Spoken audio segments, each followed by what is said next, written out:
lalisandi bonke babonakala ilimi zomlilo ezabekayo kumuntu ngamnye. Ithi iBhayibhile inani labo was 120. So 120 out of 120 bonke umuntu wagcwaliswa umoya oyingcwele. Bonke umuntu kwabakhona the tongue, the flame of fire.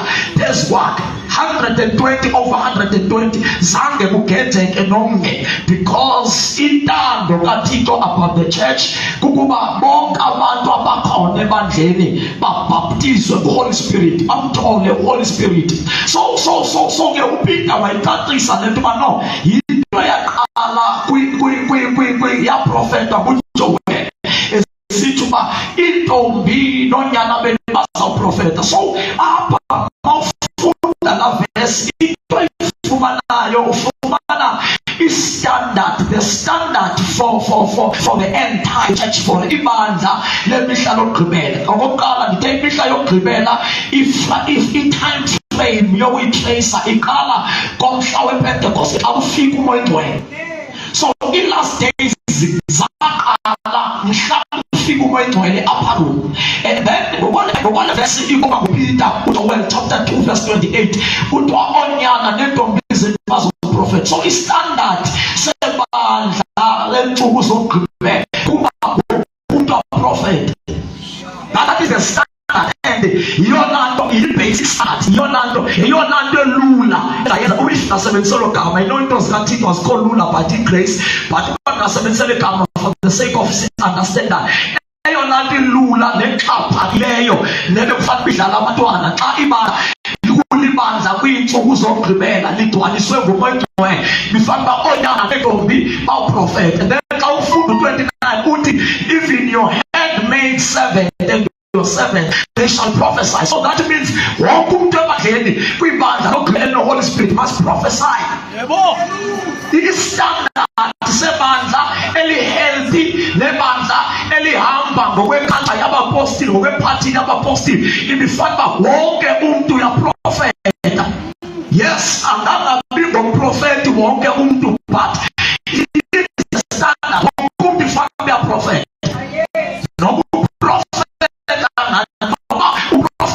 The gift of prophecy, no prophet, but it's not sitting in the days. I will pour my spirit. Your sons and daughters will prophesy. You need they will prophesy. So it's the standard of the last days. It's the standard of the ibandla lizingise lifaka abantu kwimfundiso apostoli lizingise igama lithi babezingisa. They continued steadfastly. That means babenale mission beyenza lento athi uKristu avele kwaba bantu. Akho nto sizoyifaka in between kwaba bantu engekaveli uKristu. So indlela esayinikwa nguThixo kuba kwibandla leNew Testament sikhonze ngalo abantu basubmithwa phansi kwemfundiso zabapostoli steadfastly bazingise. Umuntu eqala afakwe ade uKristu abunjwe kuye. Umuntu engekabunjwa ayiphazanyiswa la program ngoba la program i-process kaHoly Spirit ukugqiba lo muntu, so that lo muntu lo impilo yakhe reflect uKristu. Nobesekhaya abahleli naye babona uKristu, nobesemsebenzini abaphangela naye bade babona uKristu, until uKristu avele, until impilo yakhe ireflect uKristu akaphazanyiswa kufakwa kwimfundiso yabapostoli. Angasiwa nasemagumbini, angasiwa nakwi-fundraising zenkawe. Lo uKristu ongekabunjwa kuye ahlaliswe kwimfundiso zabapostoli ade uKristu abunjwe, ade uKristu avela pha kuye. So ke iproblem yethu asinalo ixesha, ischedule yethu itight, singabantu ababhizi, asinalo ixesha lokufaka abantu phansi kwemfundiso zikaKristu ade kude kube khona noticeable signs uma lo muntu lo uphumile wahadela noma ifani yakhe sekuhadela. ayifani nje ye-ID, kodwa lo muntu i-identity yakhe sekuKristu. Noma ehlala eKhrizani, kodwa lo muntu akasenato emconnecta nabantu baseKhrizani, akasenazo izimbo zabantu baseKhrizani, akasenazo istyle ne-behavior yekugwela uKristu. Xa kethetha uthetha njengoKristu, xa kehamba uhamba njengoKristu, xa ke yonke into ayenza lo muntu sekuKristu. Haleluya. Ngoba ibhizinesi yebandla kukwenza amaKristu, hayi ukwenza ama-ase. Ngaphethe izinto ekuthiwa ama-asset of God. So ibhizinesi yebandla kukwenza amaKristu. Into seyithunyelwa ibandla. And njengoba ixesha liyalisongwa, njengoba umhlaba uyawuphela, njengoba insuku zihamba, ikwidemand lento kwenziwa abantu abafana noKristu. Ngoba xa evuthelwa inxilongo uYesu ebuya uzothatha abafana naye. That's why obhalayo uJohane athi xa ethe wabonakala sofana naye, ngeke ufane naye ngalamini sekevele emafini, ufane naye namhlanje. Ngoba xa kethe wabonakala uzothatha abafana naye. Iprocess yokufana naye ayizubhalwa xa kukhala inxilongo. Uthi kuthemba ibandla kuba lenza abantu bafane noKristu. Lo gama igrace yakhe isalindile, lo gama ubabalo lusasikeziweba yokuba sikhonze. Hallelujah. Tosinike allowance. Le allowance esinikezweyo ngokusithetha ngokubuya kwaYesu ayisiyoba sonke i-denomination zethu. It's not a license for us. Soka magama etu, soka inkawe zetu, but lithuba le-grace esilinikiweyo sithola abantu, kwenziwa abantu bafane noKristu.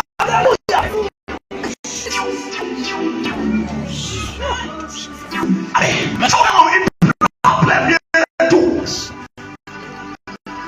ayalikho ixesha lokwenza amaKristu. Ixesha lokwenza amaKristu hayi uqale kakhulu. So ke le nto ke ithi ke masibuyele phi eBhayibhelini, because amaKristu enziwa ngeBhayibheli. So izinto esizenzayo ezekho eBhayibhelini, abanye bethu bayafika bafike bentshilwa phevekile, bafike bevele ezicaweni, beqhubekile ezicaweni zabo bengangcwatyelwanga. Abanye behlekiwe ezicaweni, baphuma bathi ndiyokhangela enye icawe. Mabefika apha bacinga babaze ecaweni, kanti this was not icawe.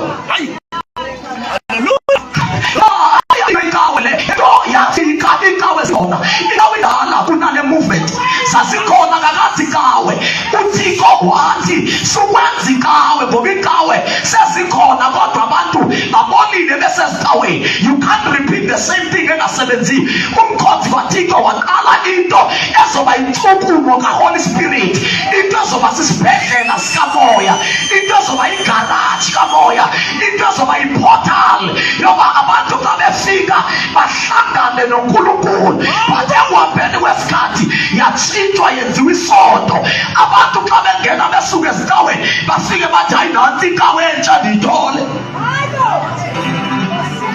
Kanti bifana xa befika abantu babona into ehlukileyo kunekawe zabo, bathi hayi lena into yohlukeyo, isakhiwo siyafana, kodwa xa ndingena ngaphakathi icontainer iyafana, kodwa into engaphakathi ayifani nale bendiyidle rhabe, into engaphakathi ayifani nale bendiyithole ewisini.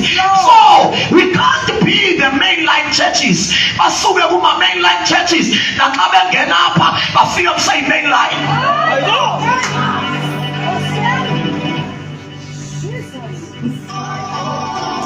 So koko simela ngokukhupha abantu abamaziyo uKristu, abantu abagcwele uKristu, abantu abafana noKristu.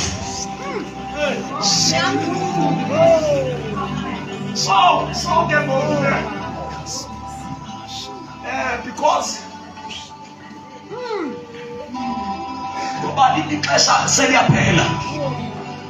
Noma abantu abaninzi they don't understand bakwenze ngantoni abanye besiza enkonzweni ngecawe nangomvulo they don't know ba intoni uThixo aphezukwayo.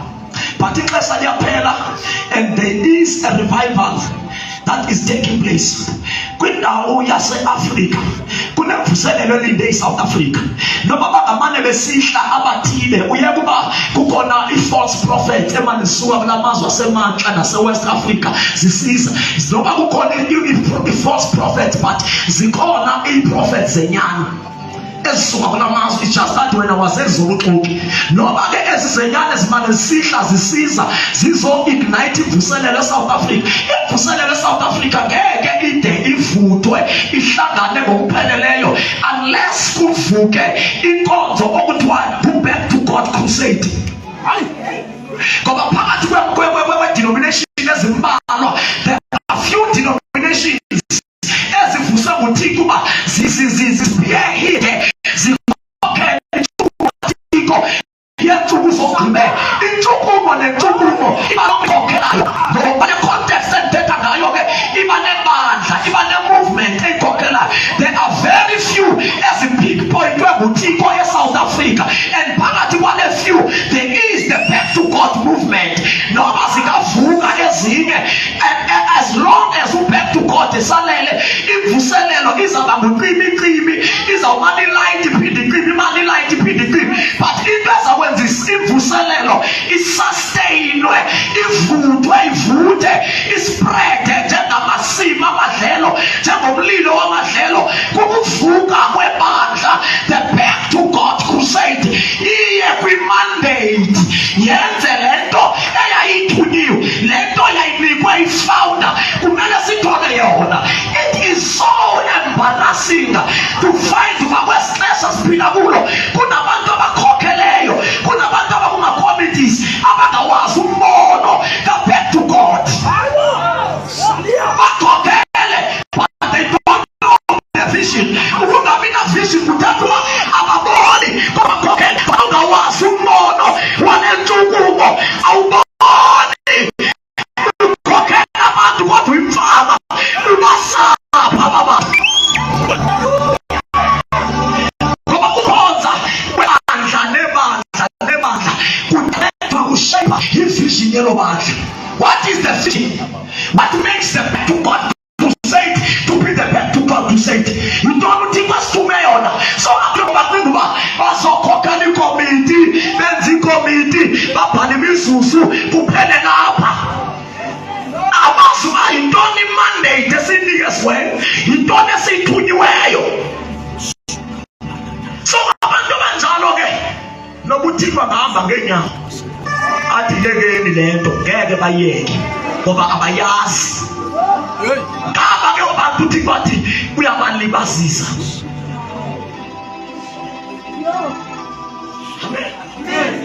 Amen. So for the revival to fully ihlangane ngokupheleleyo assemblies of God back to God crusade must be there. For the matter of fact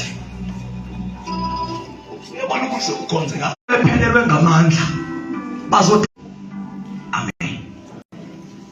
Ngelifunde kekaloku kwayekuvalelwe khona indoda yakubakhonzi bakaSawule ngaloo mini phambi koYehova egama belunguDowegi um'Edomi inganga yabalusi bakaSawule. Wathi uDavide kwayimeleki akukho ntshutshe nakrele napho phansi kwesandla. So apha iBhayibhile ungahlala phansi mafuna uhleli phansi. Ithi iBhayibhile kwakhona indoda okuthiwa nguDavide. Ngenxa yexesha andizuyilanda emva but ithi iBhayibhile uDavide wa-ordainwa kukhona inkosi ehleli ethroneni but uDavide wa-ordainwa inkosi ehleli ethroneni. uDavide wa-ordainelwa lo msebenzi walo muntu ohleli kule position. Lo muntu akasuswa kwiposition wahlala kwiposition but kwasuka i-action kwasuka ugqobo lokwenza lento ayihlaleleyo lasuka layohlala ebufaneni ohlele emadlelweni wabe ukumkani ehleli ethroneni uhlele ethroneni but i-supernatural yokwenza i-duties zale position yakhe, akasenalo ugqobo lokwenza lento yale position ayihlalele. Kwayothandiswa ukuthi iBhayibhile uSaul waxabana noThixo, waba disobedient kuThixo, kwathiwa makayobulala kwisizwe sama-Arab, atshabalalise yonke into. Ithi iBhayibhile kwakhona into azithathayo yena and nendawo yokum-understanda uSaul, because xa uva imotive nenjongo yokuba azithathe ezimazithatha, iBhayibhile wayebingelela ngazo kuThixo. So motive was right, but yayi-right kwabingekho i-instruction.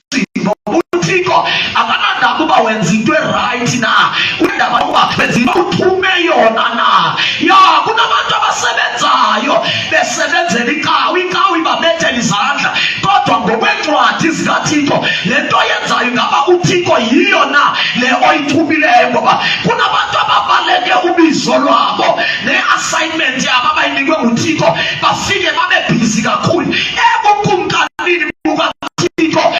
It's not about ukukhuthala, ungakhuthala but ndimlindile lo mama uzayiqala nini lento endamthumayo. Kunabantu esibashayela izandla athembileyo uba inkonzo ime ngabo, kodwa izulu liyakhala ngabo, ngoba lento ababeyidalelwe njengoJeremiya. Ithi iBhayibhile ungekayo wasesizalweni sakho ndakwazi, I separated you to be the prophet over nations. So uba lento uThixo awakulandela yona ayiqali, izulu alinqwali ngawe, noma inkawe ikunikeza isertificate xa kuphela inyanga ithi well done, kodwa izulu awuyenzi lento uthume yona. Izulu alithi uba well done. So it's not about ukwana wenza yonke into eyenziwayo, it's about ukwenza lento ithunyiweyo. So uSaul wenza into right kodwa ungayithumanga. That's why ke ngokuThixo sithi obedience is better than sacrifice. Wayithenga uThixo uthanda i-sacrifice, uThixo akanangxaki ne-sacrifice, but uThixo wamkela i-sacrifice that is in line with the instruction. Hallelujah. Akamkeli ngeke umrobhe awumbribe uThixo nge-sacrifice. Kunabantu abakhuthale kakhulu bacimba ababribe uThixo. Akabribe uThixo, ukulinde kulanto. Sogqiba ubili uSomo usebenzela ikawu, uyakubuza uba uzayiqala nini le. Uncedile usebenza apho, kodwa lento uthume yona uzawuyenza nini? So iBhayibhile ke ithi wamthandazela uSamuel, ethandazela ekelela ineba uSawule, waphendula uThixo wathi kawude kube nini umcengela uSawule, ngoba ndimrejectile, ndimcebisile. Ithi ngoba iBhayibhile wathi uThixo thatha uphondo uhambe uyothambisa endlini kaJese. Ndinomuntu engizonyuleleyo xa kefika endlini kaJese kwaziswa amadodana kaJese athembekileyo nafanelekileyo nathembisayo. Ithi iBhayibhile athi uSamuel nguye lo, athi uThixo dlula, athi uSamuel noba nguye lo, athi uThixo no ayingabi nguye dlula, ngoba uThixo akajongi njengokujonga kwabantu, akaboni njengokubona kwabantu. So intambiso kaThixo ayihlali njengendlela esihlela ngayo. Thina sicinga uba uboze uthanjiswe, uthanjiselwe nomsebenzi, funeka kube kanti kwifemeli yakho kwakube wakho i-organizer nase-Assemblies of God. Ukuze uvuswe nguThixo funeka kube kanti wawuke wazalwa ngumfundisi. No, uThixo akajongi njengokujonga kwabantu. uThixo angathatha umuntu efika esuke ezonweni zakhe azikhawulezisele yena, asimfuthulele yena, amfaka amafutha yahlala emntwini engakayazi ngawe, engayazi procedure, engazazi rules, engayazi green book ne-golden book yase-Assemblies of God, kodwa uphondo luhlale phezu kwakhe. Hayi madoda, lento le ihamba ngentambiso. Ayihambi nangokuba une-50 years useva e-Assemblies of God. Ungathi ngokufika uhlanganyezwe luphondo, uhlangane namafutha ufika. Yes, Lord. So wangcwatshwa kuDavide. After ngcwatshwa uDavide uSaul waqaphuka wamzonda. Eyona nto yamgqibayo uSaul uDavide. AmaIsrayeli afeyisene namaFilisti. Kunendoda okuthiwa nguGoliath ifuna undiko, amadoda ayoyika. uDavide uhlele ezigusheni, uhlele emadlelweni. Ngelakhe wathunywa ngutata wakhe uba makathathe isonka, athathe isikhaftini ayopha abaphulwa bakhe. Mabefika abaphulwa bakhe balwa naye, makefika uDavide, they don't know uba le ndoda ithunywe nguyise. Lo uthunywe ngutata wabo uba abazoba provide ngesonka. Bona xa befika baba intimidated. But David ufuna ntoni apha? You are still young, you can't join this army. You know what? No, ndithunywe ngutata uba ndizise isonka apha kuni. Weva ke ngoku izithuko, intlamba zisuka kwinkampu yamaFilisti. Wabona uGoliath emile efuna undiko. Ithi iBhayibhile wabuza uDavide wathi, ngubani lo mFilisti ongalunganga othuki uThixo wezindlu zikaIsrayeli? Wathi, uzawunikwa ntoni umntu onokhe lo mFilisti uGoliath? And then iBhayibhile ithi waqaphuka uDavide, noba aba benga-understand, wafuna uatheka, efuna uatheka uGoliath.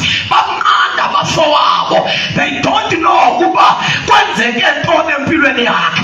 Bamgqibe eyinkwenkwana ehlala nje emadlelweni. Kanti kuthe uDavide ehlele emadlelweni kwafika intambiso. He is not the same. Ngoba umuntu othanjisiweyo noba ngamncinci nge-age, noba angaba negender embeka kwi-disadvantage, but intambiso ayilimitwa yi-age, intambiso ayilimitwa yi-gender.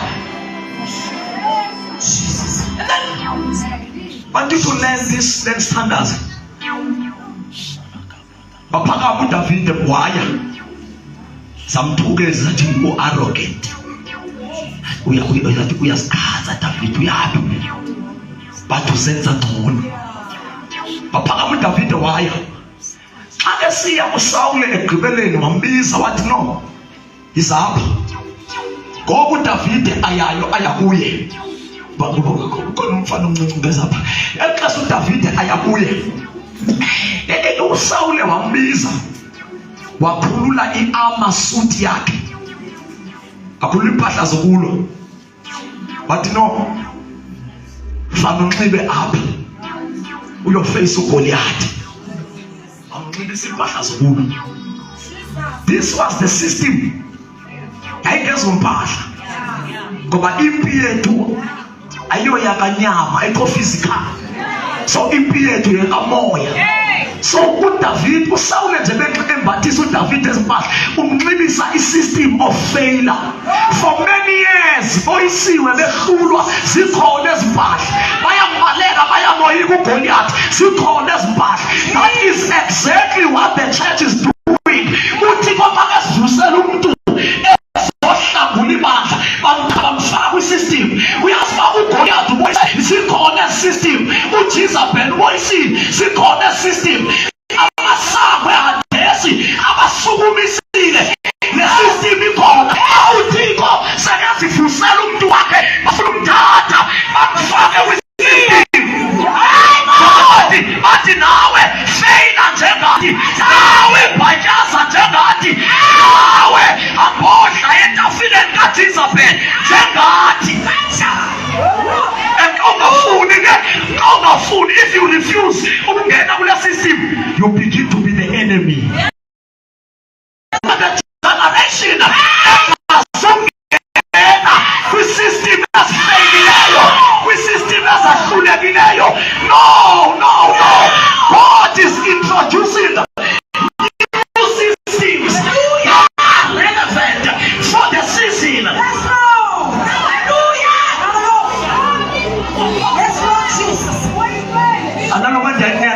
Moya nale nto ndithetha.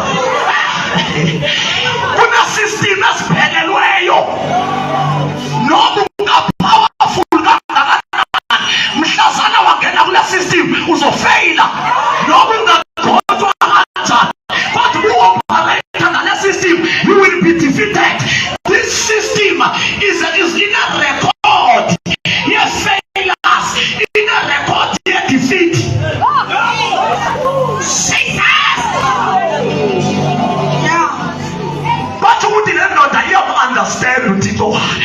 yathatha izitephu ezimbini yaya phambili.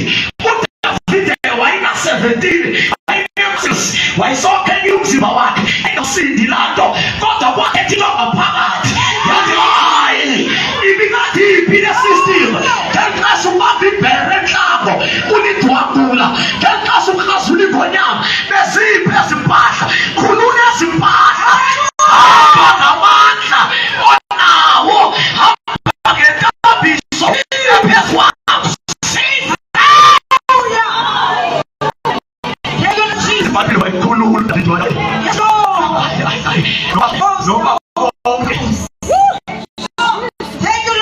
noma bonke bathi ngena lelo, noma bonke abantu bathi hamba, kuyenzeka abantu bonke bathi thatha le direction,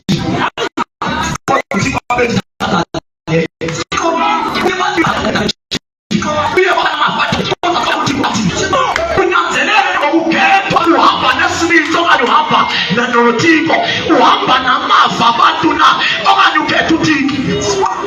It's so painful ukhetha uthiki. It's a lonely world. Ilizwe loba lonely, rejectwa ngabantu, lahlwe nangabantu ebesondele kuwe, ngoba akekho umuntu ofuna uzi-associate nomfana ukuthi uyadelela, umfana ukuthi indawo besondele babhekele ngoba bayoyika bakuzodwa nihamba nalentwana ethilawo. So ukusayida nothiko khosta ayiyo le-excitement yokusibaziba kuyakhosta. So wena uyayifinish rejection, you cry, uthandazo, you cry because you can feel noma ungekho soba kodwa uyeva uba no kukhona amazwi, unamazwi asi-arrows akuhlabayo.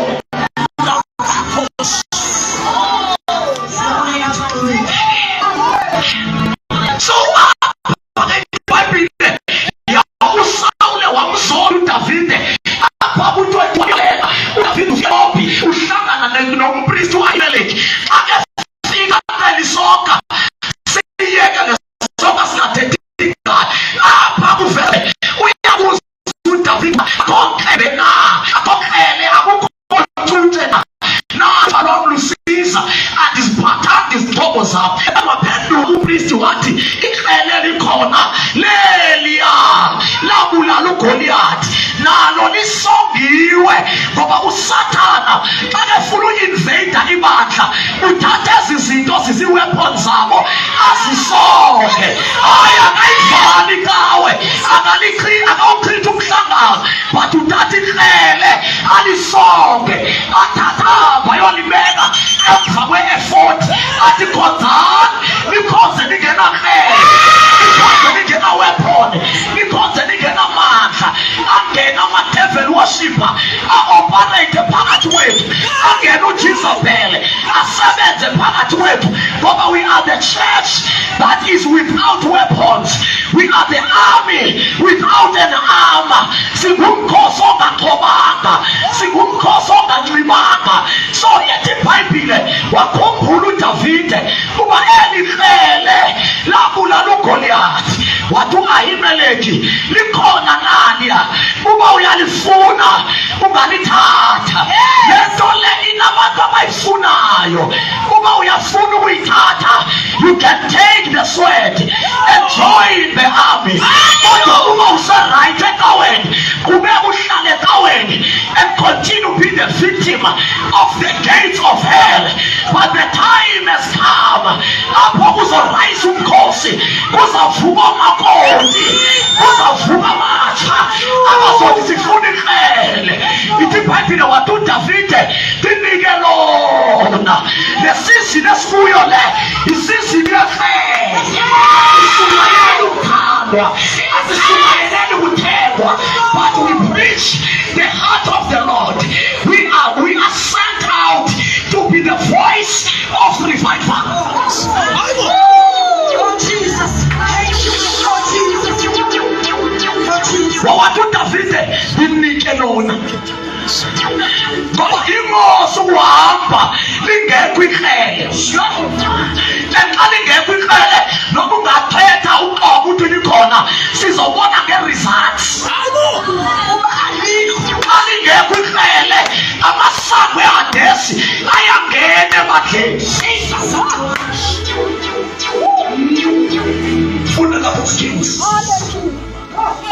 First Kings chapter 19 verse, then we close. Verse 15.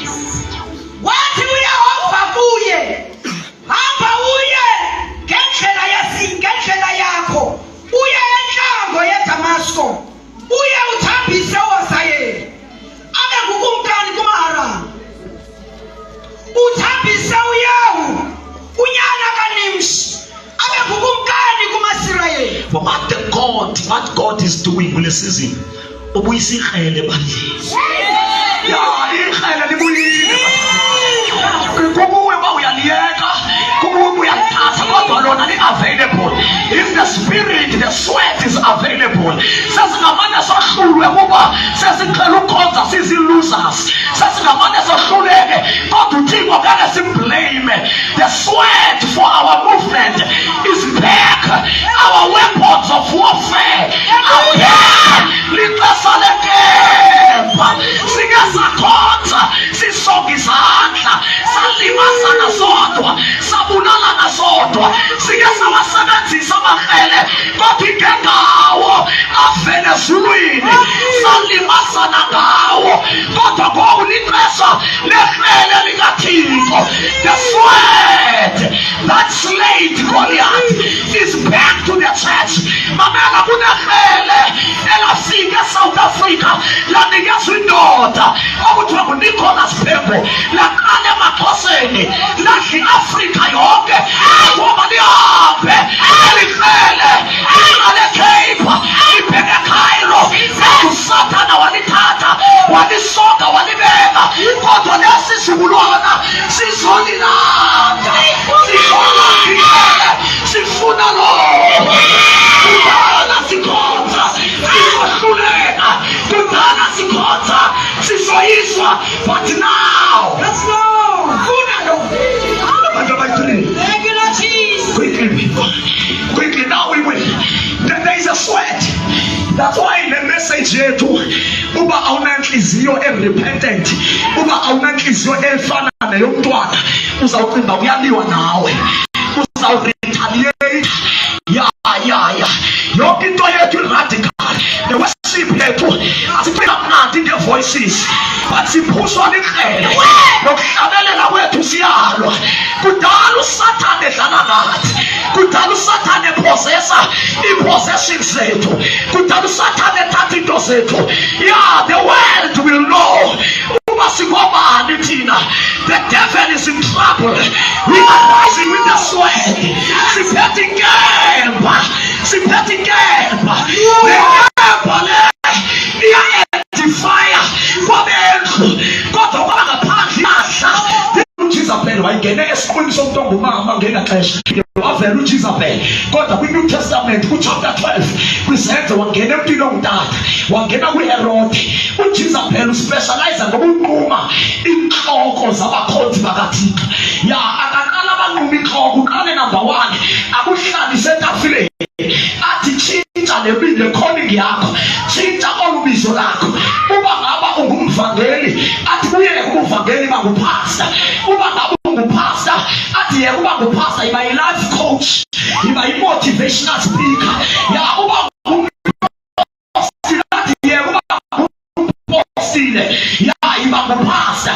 So umsebenzi kaJezebeli kukubhidanisa ikomiti ebekufana nabasezintendeni babe semandleni, ebekufana nabasemandleni.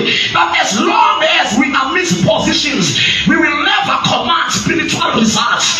Ngoba into zikamoya zihamba ngokwe-protocol. You must stand according to your position.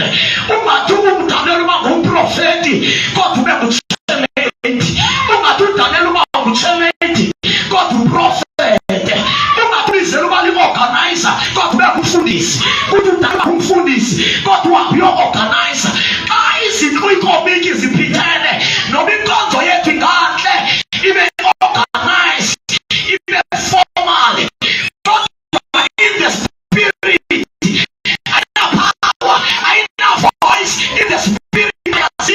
zibona khona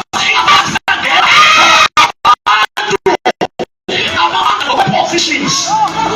Hallelujah. So Jezebel uEliya wachallenge abaprofeti bakaJezebel wababulala. Emveni kobe babulele wathumela ileta uJezebel wathi makenze ntothixo uba kusasa ndinqomanga inhloko yakho umkhonzi kaThixo wethuka wabaleka. Ikhona into eleka abakhonzi baThixo wabaleka wahlala phansi komthi wabasuicidal. Indoda ebulala abaprofeti boxoki, indoda ethandaza kunimvula, indoda ethandaza kufuneka izulu, kodwa ngevoice eyi-1 kaJezebel uJezebel wathi ngizokubulala wena. Yave yabaleka indoda, yaphelelwa lithemba. Inkosi uJezebel dangerous uJezebel, kodwa wafika uThixo isesemqolombeni lendoda izimele, kodwa ufunana abantu andenziwe liqhele ngenxa yabantu bakho. So ithi ke ngoba iBhayibheli apha sifunde khona uthi uThixo phinda ngendlela evele eDamasco uhambe uyothambisa uHazayeli abe inkosi phezu kwamaSiriya, abe inkosi phezu kwama-Aramu, uthandaze uYehu, uthambise uYehu abe inkosi phezu kukaSirayeli, bese uthambisa uElisha abe inkosi. Le ntambiso likrele. That's why kuverse 17 sithi osinde ekheleni likaHazayeli nosinde ekheleni likaYehu kangabanike ekrele kodwa ubanike intambiso. But le ntambiso xasuliwa to the enemy becomes sweat. And wabamisa ngokweposition zabo uHazayeli makamaphe eqaleni so that akahle. Uba uJezebel usindile apha ngeke asinde apha kuYehu. Uba wenzelile ngelakhi wasinda apha kuYehu ngeke asinde apha kuElisha. uElisha stop sokugqibela ngokwentando kaThixo into ezabetha. Oh, let me, this is a strategic plan. Time frame. Come back to God movement. Kuna le generation yokuqala ehamba nomkhosi kaThixo, igadle yagadla yade yaguga, abanye basweleka. Kwavele igeneration yesibili yasumela le message yokubuyisela ibandla back to the pattern, back to the Bible. Still uJezebel wafumana ithuba lokuthubeleza ngoba uJezebel akafi ngonyaka, uJezebel akafi nge-40 years. In fact uJezebel akafi, akufuneka si-intensify impi yethu, si-intensify umkhosi wethu. But ngokwe-timing kaThixo, ngokwe-calendar of the spirit, we are in this generation. Siwifele lokugqibela. Hayi madoda, nokuJezebel uke wasenzela. It's not because of us, kodwa it's because of the timing of God. Ngeke akwazi uJezebel ukuhlukumeza ibandla anymore. Ngeke akwazi uJezebel ukumanipulate ibandla anymore. We are rising. Avisa uHazayeli endaweni yakhe, aphakamisa ihlele lakhe. uYehu endaweni yakhe, aphakamisa ihlele lakhe.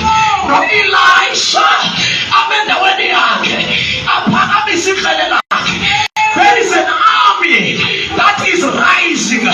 Asihambisi sonke izandla, siphethe amahele and asimi noma kuphi, sima ngokwe-positions uThixo afuna sibe kubo. Sanondibeka kwi-position ethile, uThixo befuna kwenye position. I choose to side with the Lord. I choose to stand with the Lord. Ngabantu kodwa ndisiwe kuThixo, ndiqwathela izandla ngabantu kodwa ndimphoqa uThixo. Osinde ekheleni likaHazayeli, osinde ekaYehu,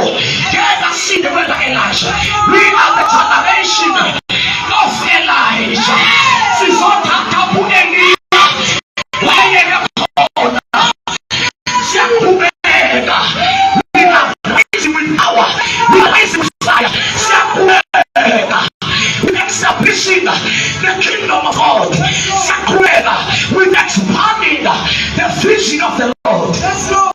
Mabenyoza. Thank you, Jesus. Koshanda Yamaya. Hallelujah. Oza mfunsunamba. Lift up your hands. I want us to pray.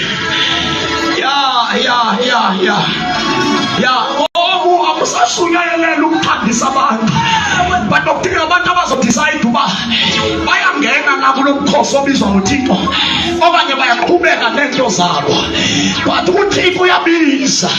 God is calling us to an army. And uThixo usithembisa ikrele. Elikrele lisebenza nasempilweni yakho. Into okudala zikweyisa.